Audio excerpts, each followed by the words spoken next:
तो बेटा अब हम मूव कर रहे हैं प्रोफाइल नंबर 3 पर। तो ये प्रोफाइल है और यहां मैं लिख देता हूं प्रोफाइल नंबर 3। ठीक है, अब प्रोफाइल नंबर 3 क्या है? देखो बेटा, अभी प्रोफाइल 1 आपने करा, 2 करा और अब हम 3 पर आ गए हैं। मैं वापस एक चीज बोलूंगा कि मैं इनको प्रोफाइल करके पढ़ाता जरूर हूं, बट ये है वही कि प्रतिस्थापन के द्वारा समाकलन करना। तो इसमें भी हम कुछ प्रतिस्थापन ही पढ़ने वाले हैं, है ना। तो जैसे प्रोफाइल 2 में भी आपने कुछ प्रतिस्थापन करे, उनके लिए सोचा आपने डीएक्स के साथ वालों को। अब ऐसे ही प्रोफाइल 3 में मैं आपको कुछ प्रतिस्थापन लिख के बताता हूं। कुछ त्रिकोणमितीय प्रतिस्थापन होते हैं, वो कैसे होते हैं जरा देखते हैं अपन लोग, है ना। तो मैं यहां लिखता हूं हेडिंग टाइप की प्रोफाइल 3 में कुछ महत्वपूर्ण प्रतिस्थापन। कुछ महत्वपूर्ण प्रतिस्थापन, सम इंपॉर्टेंट सब्स्टिट्यूशंस। कुछ महत्वपूर्ण प्रतिस्थापन, कुछ प्रतिस्थापन कैसे हो सकते हैं? देखो बेटा, प्रतिस्थापन जो है ना एक समुद्र के जैसा है। आपने देखा ना अभी dx के साथ क्या है, आपको ये सोचना है कि वो किसका डेरिवेटिव है, और वो जिसका डेरिवेटिव है उसको t रख देते थे। तो प्रतिस्थापन तो एक समुद्र के जितना बड़ा कॉन्सेप्ट हो गया, उसमें कोई लिमिटेशन तो हो ही नहीं सकती। ऐसे ही ये जो प्रतिस्थापन मैं यहां बताने जा रहा हूं वो बेसिकली ट्रिग्नोमेट्री से संबंधित है। तो पहले स्टार्ट करते हैं, फिर अपन सब्जेक्ट में और डूबेंगे, इसमें चिंता मत कीजिए।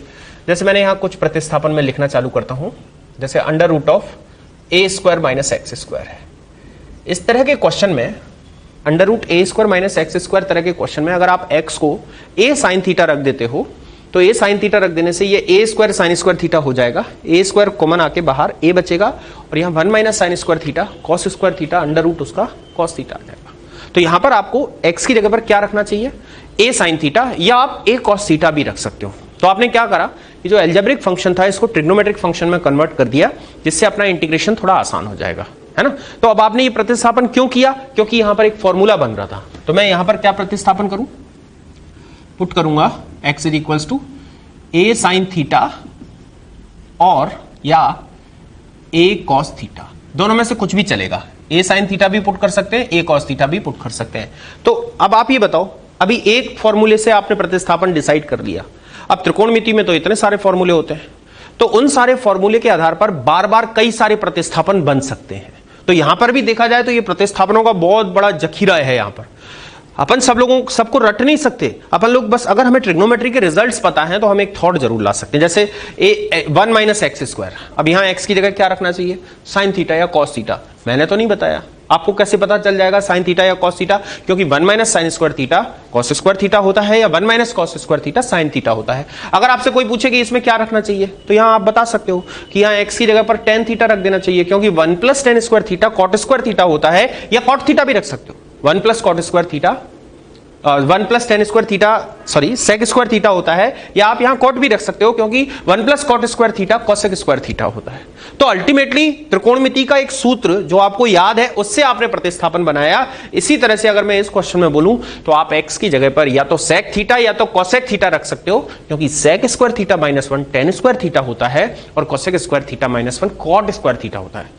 तो आप ये प्रतिस्थापन तो सारे फॉर्मूले हैं। अगर मैं एक चीज और पूछूं आपसे, आप रिजल्ट दे दोगे, मेरे को पक्का भरोसा है आप इसका बता दोगे।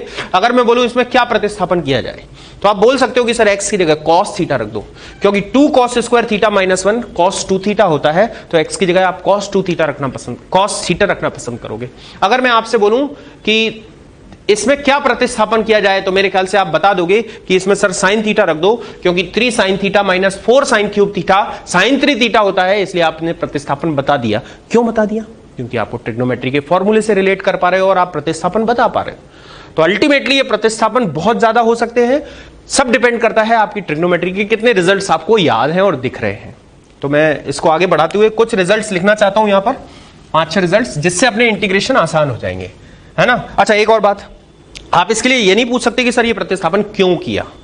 अरे इसलिए किया क्योंकि वो एक रिजल्ट बनेगा, क्वेश्चन आसान हो जाएगा, उसका कोई प्रूफ नहीं होता। हाँ, बस ये होता है कि ये प्रतिस्थापन करने से क्वेश्चन इजी हो जाएगा। आप ये नहीं पूछ सकते आके कि सर ये ही प्रतिस्थापन, अरे ये प्रतिस्थापन करने से आसान हो जाएगा, समझे ना। तो मैं कुछ प्रतिस्थापन यहां पर लिख रहा हूं, एक आपको लिख दिया है। दूसरा प्रतिस्थापन अगर मैं बात करूं तो a square plus x square. आपको ये ध्यान रखना पड़ेगा, इस तरह के प्रतिस्थापन में आप x को a टेन थीटा या फिर a कॉट थीटा रख सकते हो और a कॉट थीटा।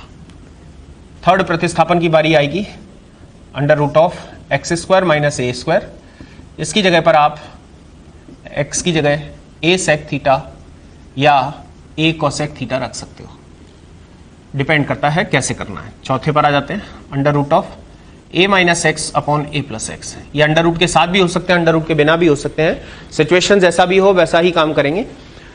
यहां पर हम एक्स की जगह पर, इस तरह के क्वेश्चन में हम एक्स की जगह पर ए कॉस 2 थीटा या सिंपली ए कॉस थीटा भी रख सकते हैं। क्यों रख सकते हैं जरा देखो, अगर आप यहां एक्स की जगह पर ए कॉस 2 थीटा रख दोगे तो ए कॉस 2 थीटा यहां रख दिया अपॉन यहां ए माइनस ए कॉस 2 थीटा इधर रख दिया और इस पर अंडर रूट। अब ए तो कॉमन लेके कट जाएगा। अब यहां 1 माइनस कॉस 2 थीटा क्या होता है, 1 माइनस कॉस 2 थीटा होता है 2 साइन स्क्वायर थीटा, और 1 प्लस कॉस 2 थीटा, सॉरी यहां प्लस था बेटा तो प्लस लगा लेते हैं, और 1 प्लस कॉस 2 थीटा क्या होता है 2 कॉस स्क्वायर थीटा, तो यहां से 2 कट जाएगा और ये tan थीटा आ जाएगा। तो आप देखो ये क्वेश्चन जो अजीब सा था वो किस में कन्वर्ट हो गया, tan थीटा में कन्वर्ट हो गया। तो यहां क्या सब्स्टिट्यूट करना ठीक रहेगा, a cos 2 थीटा। आप चाहो तो a cos थीटा भी रख सकते हो, तो ये थीटा बाई 2 आ जाएगा, है ना। तो इनका जो सब्स्टिट्यूशन है या ये जो प्रतिस्थापन है, इनको करने से इजी हो जाता है, तो इस वजह से इनको प्रतिस्थापित किया जाता है। ये कोई लॉजिक नहीं होता कि इनको क्यों रखा। अब क्यों रखा वो वही जिसको ये थोड़ा आगे तक दिख रहा था उसने रख लिया, इसलिए तो कुछ आपको बेसिक प्रतिस्थापन लिखवा रहा हूं। अब आ जाते हैं पांचवें प्रतिस्थापन पर। देखिए ये पांचवें और छठवें प्रतिस्थापन आपको अवकलन में भी लिखवाए गए होंगे, लेकिन मैं यहां दोबारा से बता देता हूं। इंडेफिनिट में तो ये काम हिसाब से आएंगे, मतलब अनिश्चित समाकलन में। जब आप निश्चित समाकलन पढ़ोगे तो ये अच्छे से काम आ जाएंगे। तो ये पांचवा और छठवां नंबर का जो प्रतिस्थापन है उसको देखते हैं, x माइनस ए और x माइनस बी, या ये बटे में भी हो सकते हैं, है ना, x माइनस ए और x माइनस बी। इस तरह के क्वेश्चन में आपको क्या पुट करना है वो देखते जाइए। यहां रख देना है आपको a sec square theta plus minus b tan square theta. एक मिनट आप होल्ड कीजिएगा, मैं आपको सारा कुछ समझाता हूं, बस आप पहले इसको लिख लेने दीजिए, x माइनस ए और b माइनस एक्स, या अब ये b माइनस एक्स, तो ये हो जाएगा put x is equals to a cos square theta plus b sine square theta. ठीक है, अच्छा अब बात करते हैं कि ये दो प्रतिस्थापन है क्या, है ना। वापस आप ये नहीं बोल सकते कि ये क्यों, हाँ ये बताया जा सकता है कि इनको प्रतिस्थापित करने से क्वेश्चन आसान हो जाएगा। अब यहां पर बच्चों को ये क्या तकलीफ होती है, बच्चों को ये तकलीफ होती है कि बच्चों को ये प्रतिस्थापन याद नहीं होते, अजीब से हैं, आप भी देख रहे होंगे। मैं आपको वही चीज बताता हूं कि कैसे आपको इसको लर्न करके रखना है। देखिए अच्छे से सुनिएगा। त्रिकोणमितीय दो असमीकाएं हैं, एक है sine square theta plus cos square theta is equal to 1, और एक है sec square theta minus tan square theta is equal to 1। यही होती है ना दो त्रिकोणमितीय सर्व समीकाएं। अब अगर मैं तुमसे एक बात बोलूं बच्चों, सब लोगों से, कि इन दोनों सर्व समीकाओं को आप दो नाम दो, एक को नाम दो सीधा, एक को नाम दो टेढ़ा। देखो यार याद करने का तरीका है तो थोड़ा फनी सा होगा, मजाकिया होगा, तभी तो याद होगा। ऐसे नॉर्मल तरीके से तो बच्चे याद ही नहीं कर पाते, भूल जाते, कभी यहाँ माइनस कभी प्लस कभी ऐसा कुछ, तो भी ए और बी कहां लगाना ये सब भूल जाते हैं। लेकिन अभी आप मेरे तरीके से लर्न कर लोगे तो आप भूलोगे नहीं। दो सर्व समीकाएं हैं, इनको आपको नामकरण करना है, और एक का नाम दो सीधा और एक का नाम दो टेढ़ा। तो आप बताओ इसमें से किसको नाम दोगे सीधा और किसका नाम दोगे टेढ़ा। मेरे को पता है आप ये बोलने वाले हो कि सर इसको तो नाम देंगे हम सीधा और इसको नाम देंगे हम टेढ़ा, है ना। इसको एक बात तय हो गई। अब एक बात रुको जरा, इन दोनों में ए और बी लगा लो, यहां ए और बी लगा लेते हैं, यहां भी ए और बी लगा लेते हैं। तो इसको नाम देंगे हम सीधा प्रतिस्थापन और इसको नाम देंगे टेढ़ा प्रतिस्थापन। तो मैं आपसे पूछना चाहता हूं कि सीधा प्रतिस्थापन कौन सा है। सीधा प्रतिस्थापन है A sine square theta plus B cos square theta, और टेढ़ा क्या है ए sec square theta minus B tan square theta. Reply कर दो एक बार, सीधा प्रतिस्थापन क्या है। सीधा प्रतिस्थापन है A sine square theta plus B cos square theta, और टेढ़ा प्रतिस्थापन क्या है ए sec square theta minus B tan square theta. अच्छा ये बात तय हो गई, याद हो गए सीधे प्रतिस्थापन और टेढ़े प्रतिस्थापन। अच्छा अगर मैं इन दोनों फैक्टर्स को बोलूं, इन दोनों गुणनखंडों को बोलूं, तो इन दोनों गुणनखंडों में आप किस गुणनखंड को सीधा और किसको टेढ़ा बोलोगे। मेरे ख्याल से ये दोनों सीधे हैं तो इसको तो सीधा बोल दोगे, और इसमें एक टेढ़ा है तो अल्टीमेटली इस पूरे के बाहर माइनस आ जाएगा, तो इसका मतलब ये टेढ़ा है। ये कैसे गुणनखंड है, ये सीधे गुणनखंड है, ये टेढ़े गुणनखंड है। तो आपको एक लाइन याद करनी है, मेरे साथ याद करो कि जब गुणनखंड सीधे हों क्या बच्चों? जब गुणनखंड सीधे हो तो प्रतिस्थापन टेढ़ा होगा। गुणनखंड कैसे हैं? सीधे, प्रतिस्थापन टेढ़ा। टेढ़ा मतलब ये वाला a sec square theta minus b tan square theta.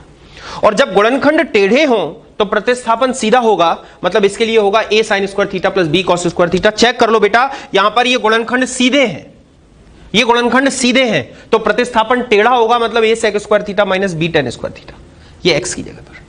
और जब गुणनखंड टेढ़े हैं तो प्रतिस्थापन सीधा होगा, मतलब a sin square theta plus b cos square theta. आप बोलोगे आप लोग कि a और b इंटरचेंज कर दिया सर आपने, कोई फर्क नहीं पड़ता, a और b इंटरचेंज करने से कोई फर्क नहीं पड़ता, एक ही बात आएगी पक्का बच्चों। यहां आप इसको a sin square theta plus b cos square theta भी बोल सकते हो, वो भी परफेक्ट है एकदम से। उम्मीद करता हूं कि आपको याद हो गया होगा। क्या लाइन बोलो मेरी लास्ट वाली एक, कि कैसे गुणनखंड। पहले तो ये बता दो बच्चों कि सीधा प्रतिस्थापन क्या होता है, जल्दी बोलो। सीधा प्रतिस्थापन x is equals to a sin square theta plus b cos square theta, ये सीधा प्रतिस्थापन है। और टेढ़ा प्रतिस्थापन क्या है? a sec square theta minus b tan square theta. अब याद कैसे करोगे? जब सीधे गुणनखंड है तो टेढ़ा प्रतिस्थापन, और जब टेढ़े गुणनखंड है तो सीधा प्रतिस्थापन। काम खत्म हो गया। ये भी 6 आपके प्रतिस्थापन मैंने आपको बताया, अभी खत्म नहीं हुए, एक दो और आपको प्रतिस्थापन बताना है। 7 नंबर पर आ जाते हैं अपन। देखिए, अगर अपोन में अंडर रूट के अंदर 2 गुणनखंड हैं, अगर अपोन में अंडर रूट के अंदर 2 गुणनखंड हैं, तो आप किसी भी एक को टी स्क्वायर रख दो, या तो एक गुणनखंड को x प्लस ए को टी स्क्वायर रख दो, या x प्लस बी को टी स्क्वायर रख दो, किसी भी एक को टी स्क्वायर रख दो, आंसर आ जाएगा। कैसे याद करोगे? अगर अपोन में अंडर रूट में 2 गुणनखंड हैं तो किसी भी एक को क्या रख दो? टी स्क्वायर, अपने आप आंसर आ जाएगा। घबराओ मत, अभी मैं क्वेश्चन लेके चलूंगा, आपको दिख जाएगा कि सर इतने आसान बना देते हैं क्वेश्चन को।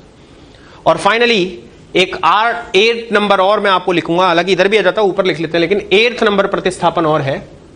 अपोन में अगर 2 गुणनखंड हो, अपोन में अगर 2 गुणनखंड हो, मैं x प्लस ए और x प्लस बी 2 गुणनखंड लेके चल रहा हूं, और इन दोनों गुणनखंडों की घात कुछ घाते हों। कैसे कुछ घाते हों? इस तरह से घाते हों कि एक की घात में, अगर एक में कुछ जुड़ रहा है तो दूसरे की घात में 1 में उतना ही घटना चाहिए। आई रिपीट, बटे में 2 गुणनखंड हो, दोनों की कुछ घातें हो।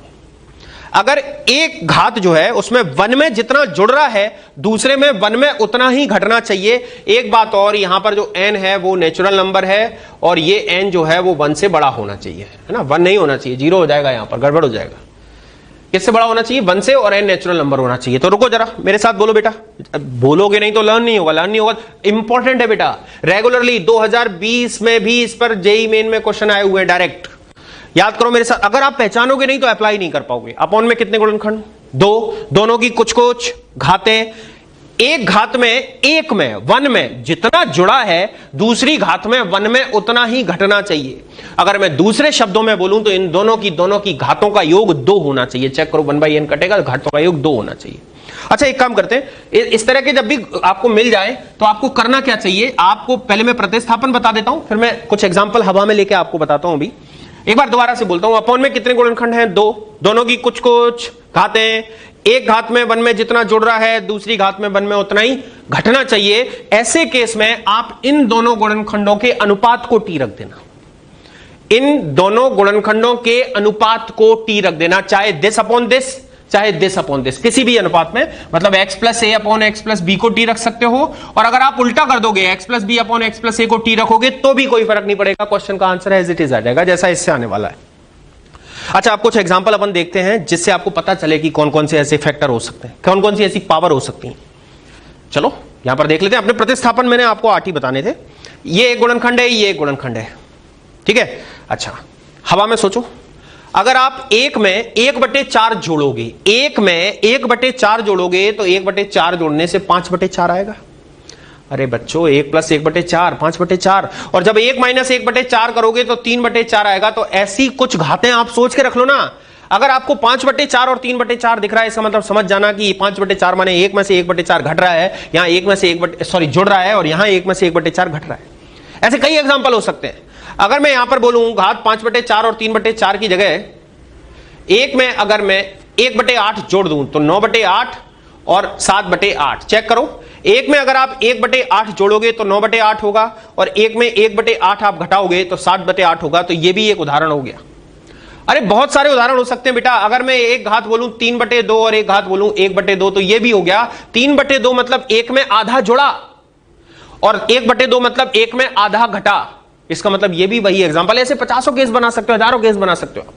समझ आया? कुछ आइडिया देने की कोशिश कर रहा। एक बात और, आपको क्वेश्चन को ऐसा लिख के नहीं देखना होता, आपको तो बस सोचना होता है कि अच्छा ये उस फॉर्म में है, ये इस तरह का क्वेश्चन है, तो आप खटाक से आंख बंद करो और कोई हलवल नहीं करना, सीधा उनके अनुपात को टी रख देना, आंसर आपका आना तैयार हो जाएगा। अभी देखते हैं ना क्वेश्चन करके अपन। तो एक बार मैं इन 8 सब प्रतिस्थापन को आपके सामने बोलता हूं। √a² - x² के लिए आप या तो x को a sin थीटा या a cos theta, x² + a² या a² + x² को a tan थीटा या a cot थीटा, x की जगह पर, x² - a² में x की जगह पर a sec थीटा या a cosec theta, a - x / a + x में या a cos 2 थीटा या a cos थीटा। सीधे गुणनखंड तो टेढ़ा प्रतिस्थापन, टेढ़े गुणनखंड तो सीधा प्रतिस्थापन। बटे में 2 गुणनखंड है, दोनों अंडर रूट के अंदर हैं, तो किसी भी एक को t² रखोगे। बटे में 2 गुणनखंड है, दोनों की कुछ कुछ घातें हैं, एक घात में एक में जितना जुड़ रहा है, दूसरे में एक में उतना ही अगर घट रहा है, तो दोनों के अनुपात को t रख दो, आंसर खत्म। ठीक है, तो ये कुछ प्रतिस्थापन थे आपके। अब मैं इन प्रतिस्थापन पर आधारित आपको कुछ क्वेश्चन वहां पर लिख लिया हूं, तो इन क्वेश्चन को अपन स्टार्ट करते हैं। आप एक जल्दी से इनको कॉपी वॉपी कर लेना, है ना, पॉज करके वीडियो, आ जाते हैं अपन। अब अपन क्वेश्चन पर सॉल्व करना स्टार्ट कर देते हैं।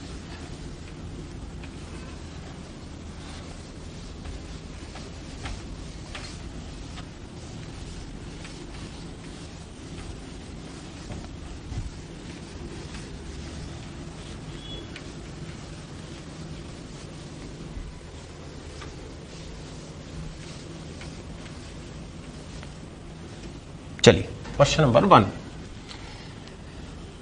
क्वेश्चन नंबर 1 में ऊपर है dx, अपॉन में है x - 1 की पावर 3/4, है ना, 4th रूट है ना बेटा, ये 4th रूट है, तो 3/4 लिख देता हूं, और x + 2 की पावर 5/4। चेक करो जरा, अपॉन में कितने गुणनखंड है? 2, दोनों की कुछ कुछ घातें, 3/4 मतलब 1 में से 1/4 घट रहा है, 5/4 मतलब 1 में 1/4 जुड़ रहा है। अपना वही 8वें नंबर का प्रतिस्थापन है। दोनों के अनुपात को टी रख दो, खत्म काम। आपको कुछ अलग से लिख के नहीं देखना होता है, बस सोचना होता है। दोनों के अनुपात को टी रख रहा हूं। अब इसको dt भी निकालना पड़ेगा, तो डिफरेंशिएट कर देते हैं u/v रूल से। x + 2 x - 1 का डेरिवेटिव 1 माइनस x - 1 x + 1 का dx अपॉन x + 2 का whole square is equals to dt। x और x कट जाएगा, तो अपने पास आ जाएगा dx upon is equals to x + 2 का होल स्क्वायर dt अपॉन 2 और 1 3 बच जाएगा ये। ठीक है ना, ये अपना हो गया। अच्छा, अब इसके बाद क्या करते हैं, dx के स्थान पर तो हम ये वाली चीजें लिख देंगे। ठीक है ना, तो अपना इंटीग्रेशन क्या हो जाएगा, देखो अगर आप बोलो तो पहले इनका वैल्यू और निकाल लें अपन। कैसे निकालें, देखिएगा जरा।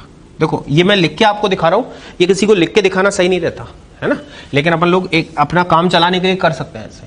ये dx की जगह पर ये लिख देते हैं x + 2 का स्क्वायर 1/3 और ये dt, और ये चीज़ है एज इट इज x - 1 की पावर 3/4 और x + 2 की पावर 5/4। बच्चों अभी ये लिखना इसलिए गलत है क्योंकि यहाँ t है और यहाँ x के पद है, लेकिन ये अपनी समझदारी के लिए अपन लोगों ने लिख रखा है, किसी को बताएंगे नहीं। यहाँ अभी हम x के पदों को वापस किसके टर्म्स में ले आएंगे, किसके पदों में, t के पदों में। तब तक इंटीग्रेट नहीं करेंगे, नहीं तो बहुत गड़बड़ हो जाएगा। लोग सोचेंगे t के सापेक्ष अवकलन है, समाकलन है, तो ये अचर इनको बाहर ले लो। नहीं नहीं नहीं, पहले इनको t के पदों में लाओ पूरी तरह से, तब इसको समाकलित करना। ये किसी को दिखाओगे तो वो ये बोलेगा कि ये गड़बड़ है। क्यों? क्योंकि अभी लिखा गलत है। ऐसा लग रहा है कि t के सापेक्ष समाकलन है और ये अचर है ना, ये तो हमने लिख लिया है यार। अभी हम पहले x को किसके पदों में लाएंगे, t के पदों में, तब फाइनली इंटीग्रेट करेंगे अपन। तो 1/3 है ना, x + 2 की घात है 2 और x + 2 की घात है 5/4। तो 2 में से जब आप 5/4 ऊपर जाके घात घट जाएगी, तो 4 दूनी 8 में से 5 घटाओगे 3/4 आ जाएगी। याद रखना ऐसे केस में हमेशा वही होता है पावर जो नीचे दूसरे गुणनखंड की पावर आती है। तो जब आप इसमें से घात में से ये घात घटाओगे तो 3/4 आ जाएगी। तो अल्टीमेटली अपने पास x + 2 ये लो, और अब हम इसका मान रख देंगे x + 2 अपॉन x - 1। उल्टा है तो इसकी जगह 1/t आएगा या t की घात -3/4 आएगा। तो अब अपना इंटीग्रेशन करने लायक क्वेश्चन बना, ये आ जाएगा t की घात -3/4 dt। अब ये हुआ। तो मैं ये कहना चाह रहा था आपसे, जो अभी बार बार मैं कह रहा था कि गलत है दिखने में और ये और वो, आप चाहो तो ये काम बिना इंटीग्रेशन के लिखो फिर दिखाओ तो चल जाएगा, लेकिन इंटीग्रेशन साइन लगाते हुए दिखाना थोड़ा अच्छा नहीं लगता। लेकिन मैं एक बात बोलूंगा, अपन लोग ऑब्जेक्टिव एग्जाम की तैयारी कर रहे हैं, अपने को कोई अपना प्रोसेस देखने वाला ही नहीं है। लिखने में थोड़ा सा अजीब लिख दिया है, बाकी है तो सही यार, चिंता क्यों कर रहे हो। तो अब आप इसको इंटीग्रेट कर दो, टी की पावर माइनस 3/4, तो ये हो जाएगा टी की power minus 3/4 plus 1, that is 1/4 upon 1/4 plus सी, तो आ जाएगा अपने पास 4/3। टी की जगह पर अपन वापस वैल्यू रख देते हैं x minus 1 upon x plus 2 की पावर 1/4 प्लस सी। आंसर आ चुका है, खत्म हो गया। कुछ समझ आया बेटा, है ना। इंटीग्रेट कर लिया टी की पावर माइनस 3/4 को, माइनस 3/4 प्लस 1 तो 1/4 आएगा। खत्म हो गया क्वेश्चन, आसान होता है ना। तो ये था क्वेश्चन नंबर 1। अब आ जाते हैं हम क्वेश्चन नंबर 2 पर। देखिए क्वेश्चन नंबर 2 मिटाना पड़ेगा इसको क्योंकि यहां तो जगह ही नहीं बची। क्वेश्चन नंबर 2 पर आ जाते हैं। क्वेश्चन नंबर 2 में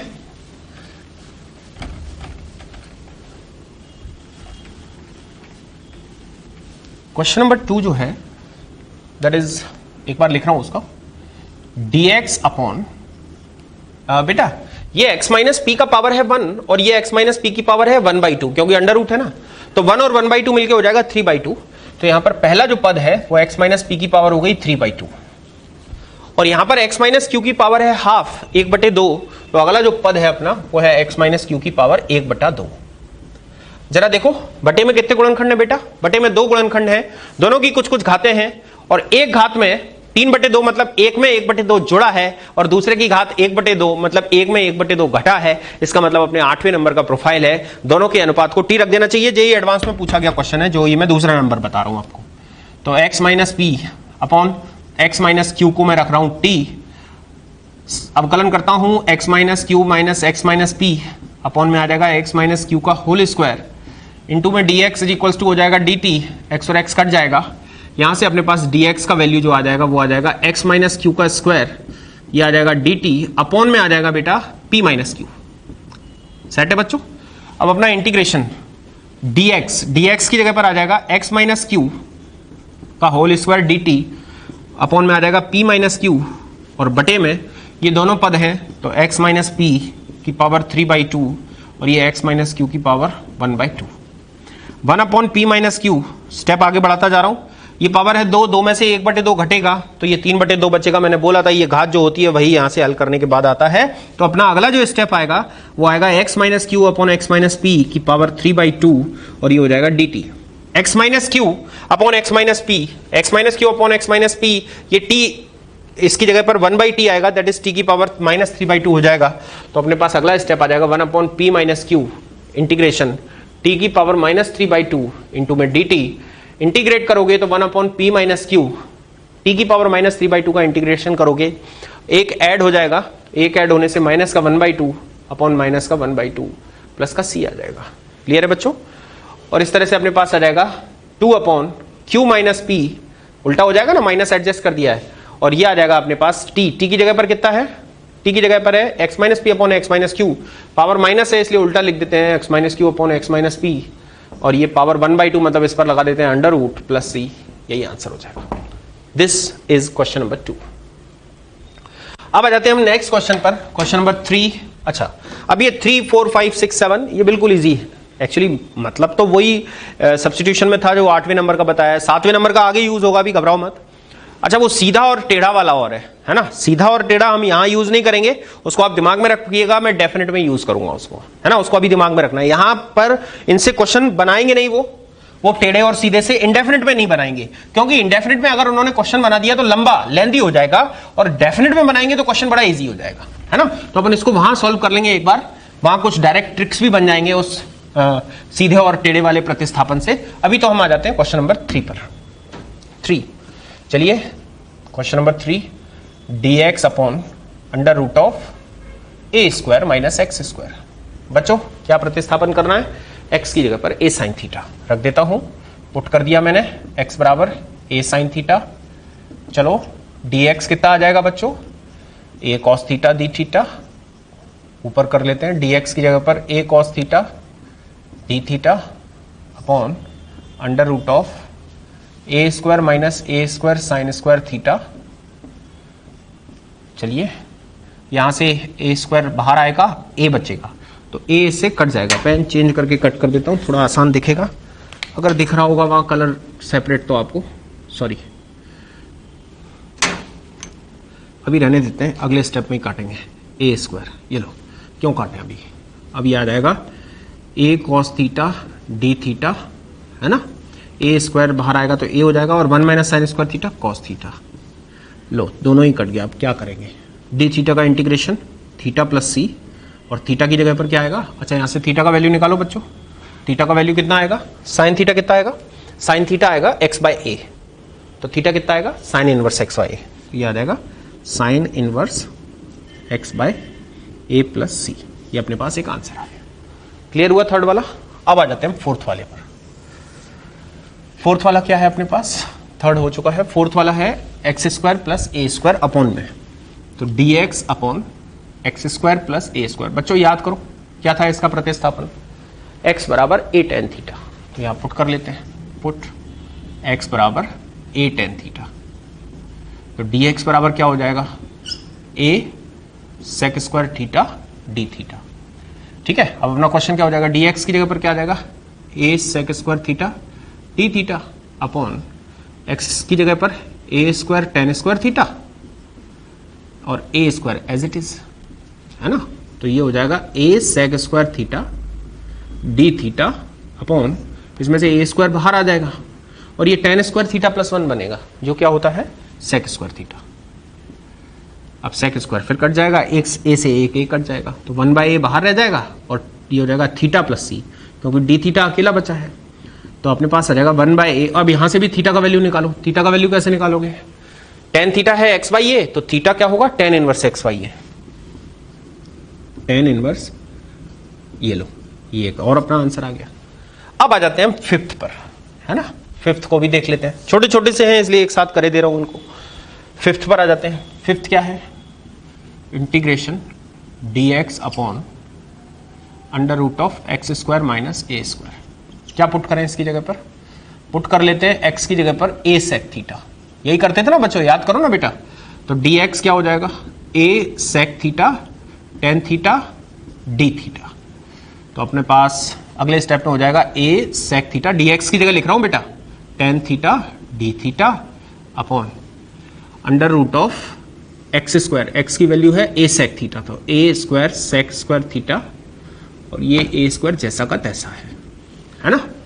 अब ए स्क्वायर तो ले लेते हैं हम कॉमन, तो ए आ जाएगा बाहर, और सेक स्क्वायर थीटा माइनस 1 क्या होता है बच्चों, सेक स्क्वायर थीटा माइनस 1 होता है टेन स्क्वायर थीटा, और टेन स्क्वायर थीटा का अंडर रूट टेन थीटा, तो लिख रहा हूं मैं ये सब कुछ, a sec theta tan theta D theta upon a tan theta, tan theta cut गया, ये और एक कट गया, सेक थीटा डी थीटा बचा। अब सेक थीटा का इंटीग्रेशन अपने को करना होता है, सेक थीटा का इंटीग्रेशन आप लोगों ने पढ़ रखा है बेसिक में, सेक थीटा का इंटीग्रेशन होता है L n sec theta plus tan theta, लिख दे रहा हूं उसको, l n sec theta plus tan theta plus c, पक्का हो गया बच्चों, है ना, प्लस सी। अब एक काम कर रहा हूं, देखो अपने को थीटा की वैल्यू क्या मालूम है, सेक थीटा की वैल्यू क्या है एक्स बाई, तो हम यहाँ थीटा ना रख के सेक की वैल्यू रख देंगे, सेक की वैल्यू क्या है एक्स बाई।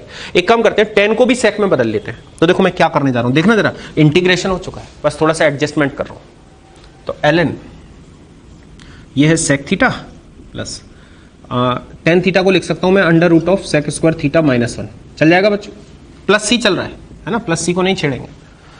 अगले स्टेप में आ जाओ, एल एन सेक थीटा की जगह पर क्या लिख दिया, एक्स बाय ए, यहां पर क्या आ गया under root of x square by a square minus 1, और ये आ जाएगा प्लस सी।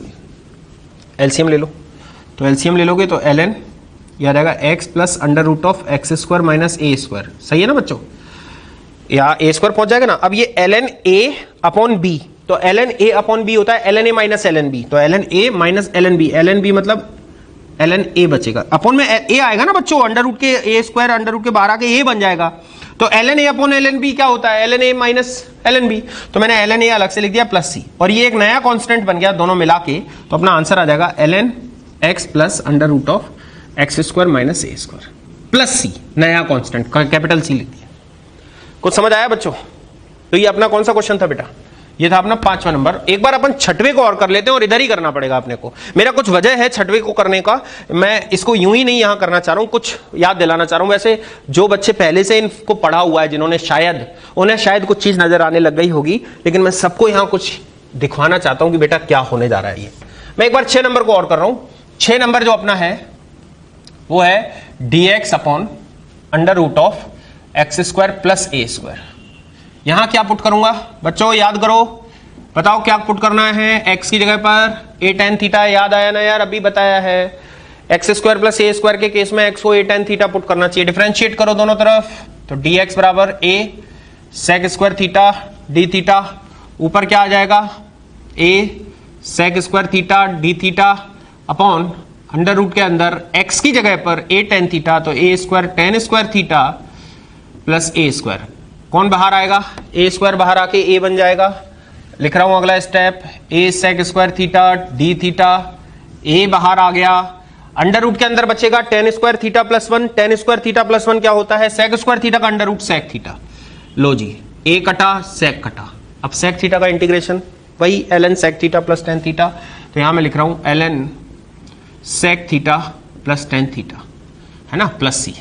बच्चों टेन थीटा का वैल्यू मालूम है एक्स बाय ए, तो पिछली बार क्या था, मैंने टेन थीटा को सेक में बदला था। इस बार टेन थीटा का मान मालूम है हमें, तो हम सेक को टेन में बदलेंगे। और सेक को टेन में कैसे बदलेंगे जरा ध्यान रखना, इसीलिए तो इसको एक साथ करा रहा हूं मैं। सेक को टेन में कन्वर्ट करेंगे, one plus tan square theta या tan square theta plus one और प्लस टेन थीटा जैसा का तैसा, और प्लस सी इधर लिखा हुआ है। बेटा काम चला लो ना बेटा, प्लस सी थोड़ा बाहर निकल गया लेकिन एडजस्ट कर लो। अब टेन थीटा का मान रख देते हैं, जो मान है एक्स बाय ए, तो ln under root of x square by a square plus one plus x by a plus c. चल जाएगा बेटा काम। यहां फिर से वही एलसीएम वाली कहानी जो पहले किया था हमने इस क्वेश्चन में, तो ये हो जाएगा ln, इसको पहले लिख देता हूं, x plus under root of x square plus a square, है ना बेटा। और जैसे पहले किया था यहां ln a अपॉन बी, तो ln a upon B is ln a minus ln b, तो यहां माइनस ln a आएगा और प्लस का c पहले से चल रहा है, और इन दोनों को मिला के एक नया अचर मान लो, तो आपका इस क्वेश्चन का आंसर आ जाएगा ln x plus under root of x square plus a square plus capital C, मतलब नया C, और ये आंसर आ गया। बेटा असली बात बताऊं क्या है, मैं क्यों इसको एक साथ, आपने देखा होगा मैं थोड़ा दूर दूर ही लिख रहा था, लेकिन इसको मैं क्यों पास पास लिखा। बेटा मैं अगला जो आपको एक कॉन्सेप्ट पढ़ाने जा रहा हूं प्रोफाइल 3 के बाद, प्रोफाइल 3 इतना सही रखूंगा, हालांकि है इसी से बना हुआ अगला वाला जो मैं प्रोफाइल पढ़ाने वाला हूं, बट उसका नाम मैं अलग रख दूंगा, प्रोफाइल 4 रख दूंगा, लेकिन वो बना है इसी से। मैं क्या करने वाला हूं, जो अगला प्रोफाइल पढ़ाने वाला हूं उसमें ये सारे जो रिजल्ट आप देख रहे हो, 1 2 3 4 और 3 और 5 9 बनाऊंगा टोटल, ये सारे स्टैंडर्ड सूत्र होते हैं बेटा। मतलब अभी आपने कुछ बेसिक सूत्र मेरे से 24 पढ़े थे, वो काफी नहीं है, ये डायरेक्ट सूत्रों के जैसे हम इस्तेमाल करेंगे, और मैं आगे जाके इनको प्रूफ बताता, तो इनके प्रूफ तो होने प्रतिस्थापन से ही थे, तो मैं इनको एज ए क्वेश्चन लेके प्रूफ करके आपको बता दिया। याद करना पड़ेगा, अभी एक रह गया, चिंता मत करो 7वें नंबर का, लेकिन अब आप जरा आपने अगर ये कॉपी वॉपी कर लिया है तो मैं इसको हटाने वाला हूं, देखो जरा ये हटा दिया। इसका आंसर ये लिखा हुआ है नीचे, इसका आंसर ये नीचे लिखा हुआ है, देख लो, ये देखो ये वाला, और इसका आंसर यहां लिखा हुआ है। तो बेटा इस तरह से आपने इन चारों के रिजल्ट्स देख लिए जो आगे यूज में आने वाले हैं। तो एक बार इन रिजल्ट्स को देखते हैं अपन लोग। क्या है कि integration of dx upon under root of a square minus x square is sine inverse x by a plus सी तो रहने ही वाला है। dx upon x square plus a square को इंटीग्रेट करोगे तो 1 by a tan inverse x by a. dx upon under root x square minus a square को integrate करोगे तो ln x plus under root of x square minus a square plus c.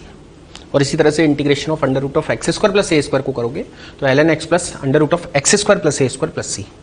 यहाँ ये minus है तो ये minus है, और यहाँ ये प्लस है तो प्लस है। ये चार तो ये अभी आगे मैं लिखूंगा इनको डायरेक्ट एज ए रिजल्ट, है ना। अच्छा अब अपन 7वें नंबर पर और जाते हैं। अच्छा जैसे आपने ये सारे फॉर्मूलों को प्रूफ किया है वैसे ही 7वें नंबर का फॉर्मूला भी आप प्रूफ कर सकते हो, लेकिन देखिएगा जरा, पहले मैं लिख लेता हूं तब बात करता हूं, अभी इससे बात नहीं करता। 7th नंबर पर आ जाते हैं जरा एक बार। 7th नंबर, अब 7th नंबर अपने को क्या बोलता है कि dx upon x square minus a square. Obvious सी बात है, आपको इसमें लग रहा होगा कि एक्स की जगह पर ए सेक थीटा डाल दें। सही बात है, आप ए सेक थीटा डाल दोगे तो उससे तो आएगा ही है, लेकिन मैं इसको कुछ और तरीके से बताता हूं, है ना, वो अपने यूजफुल है इसलिए बता रहा हूं। इसके क्या करते हैं अपन, दो फैक्टर बना लेते हैं, x minus a and x plus a. बच्चों इंटीग्रेशन में आपको अब आज के बाद हमेशा ध्यान रखना है, जब भी अपॉन में 2 या 3 जितने भी फैक्टर हों तो आपको इंटीग्रेट करने के लिए एक प्रोसेस इस्तेमाल करनी है। आपको इन फैक्टर्स को अलग अलग कर देना है। मतलब सेपरेट कर देना है। अभी ये दोनों एक साथ हैं, इनको सेपरेट कर देना है और फिर बैलेंस कर लेना है। तो मैं इसके लिए एक लाइन बोलूंगा, सेपरेट एंड बैलेंस, अलग करो और उसको बैलेंस करो। मैं इन दोनों को कैसे अलग करूंगा ध्यान रखिएगा, देखिएगा। 1/, कोई रटने रटाने का तरीका नहीं है, मतलब आपको बेसिक तरीके से चलना पड़ेगा। मैंने दोनों को सेपरेट कर दिया। अब सेपरेट करने के बाद, अलग अलग करने के बाद इसको बैलेंस कर लो। बैलेंस मतलब जो ऊपर था वही ये होना चाहिए। अगर आप इसको यहां ले जाओगे तो ये x प्लस ए बनेगा, देखो जरा, ये x प्लस ए बनेगा। और यहां ले जाओगे इसको तो ये x माइनस ए बनेगा। लेकिन ऊपर x तो है ही नहीं, तो बीच में अगर हम माइनस साइन लगा दें तो x कट जाएगा। और ये माइनस साइन लगा देने से a और a मिलके ऊपर 2a हो जाएगा, जबकि ऊपर 2a तो है ही नहीं। तो अल्टीमेटली देखा जाए तो अपन ने ऊपर 2a से गुणा कर लिया, तो अगर हम 2a से यहां भाग भी दे दें तो अब ये बैलेंस हो गया। चेक करो, ये देखो, ये हटा देता हूं मैं, ये तो आपको दिखा रहा था करके। ये लीजिए, ये देखो, ये आपका इससे बैलेंस है। कब करने से? 1/2a लगाने से और बाहर माइनस लगाने से। एक बार दोबारा से देखते हैं। अगर इसका एलसीएम लोगे तो आप x माइनस ए और x प्लस ए आएगा। यहाँ पर x प्लस ए बैठेगा, यहाँ पर माइनस लगा के x माइनस ए बैठेगा, x और x कटेगा, a और a कितना हो जाएगा? 2a हो जाएगा। तो ये 2a से ये 2a कट जाएगा और ये चीज सेम है। तो एक बार मैं इसको कैसे करा था वो दोबारा से देखते हैं। एक बार तरीका देखते हैं दोबारा से कैसे करा था मैंने इसको। क्या करना है आपको, जब भी अपॉन में ऐसे फैक्टर दिखाई दें तो सेपरेट एंड बैलेंस, उनको अलग करो और उनको बैलेंस कर लो। अलग कैसे करेंगे? 1/x माइनस ए, 1/x प्लस ए, ये सेपरेट कर दिया इन दोनों को, इंटीग्रेशन का चिन्ह लगा लिया। यहाँ x प्लस ए पहुंचेगा, यहाँ x माइनस ए पहुंचेगा। x है नहीं ऊपर तो x कटवाने के लिए बाहर लगा दिया माइनस। अब यहाँ पहुंचा x प्लस ए, यहाँ पहुंचा x माइनस ए, x और x कट जाएगा, लेकिन ऊपर 2a आ जाएगा, जबकि ऊपर 2a था नहीं, तो मैंने 2a से यहाँ भाग दे दिया और अब ये बैलेंस हो गया। I repeat, separate and balance.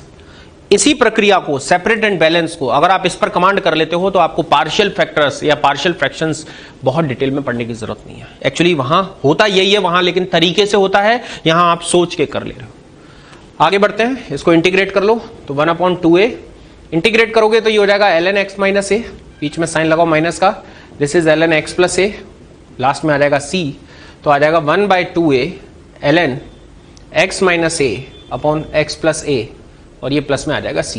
ये इसका आंसर बोला जाएगा। ये भी एक रिजल्ट रहेगा। अभी जो मैं आगे आपको कुछ रिजल्ट लिखवाने वाला हूं उनमें स्टैंडर्ड रिजल्ट रहेगा। तो यहां पर मैंने इसका प्रूफ कर दिया है बेटा। क्लियर हुआ? तो ये अपन इस तरह से प्रोफाइल 3 को वाइंड अप कर रहे हैं और अब हम लोग मूव कर रहे हैं प्रोफाइल 4 पर।